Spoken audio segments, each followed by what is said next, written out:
Good evening. শুভ চতুর্থী। এর আগের দিন আমি তোমাদের শুভ চতুর্থী বলেছিলাম, আজকেও কিন্তু আমি তোমাদের শুভ চতুর্থী বলছি, কারণ এখানে নবরাত্রি অনেক জায়গায় পালন করা হয়। তাদের কাছেই আর কি ব্যাপারটা শোনা। অবশ্য বাঙালি মতে কালকে তৃতীয়া ছিল, আজকে চতুর্থী। যারা আমার ভিডিও মোটামুটি ফলো করো তারা এই রাস্তাটা চিনতে পারবে আশা করি। এই রাস্তা হচ্ছে অজয়নদ যাওয়ার রাস্তা। আমি মাঝে মধ্যে এখানে আসি। এখানে এলে না এক অপরূপ শান্তি অনুভব করা যায়। এটা অবশ্য নদী নয়, নদ। আমাদের ভারতবর্ষে মাত্র দুটো নদ আছে, একটা ব্রহ্মপুত্র, আরেকটা হলো এই অজয় নদ। বর্ষার জলে এই নদ একদম ফুলে ফেঁপে উঠেছে। একটু আওয়াজ শুনবে?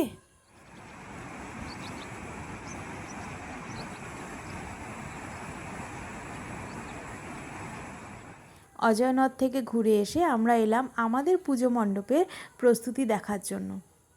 1 বছরের অপেক্ষা, আর অবসান আর কয়েক মুহূর্ত পরেই। আমার ছেলেবেলা থেকে বড় হয়ে ওঠাটা মুর্শিদাবাদে, আর সেখানকার পুজো সত্যিই আমি খুব মিস করি।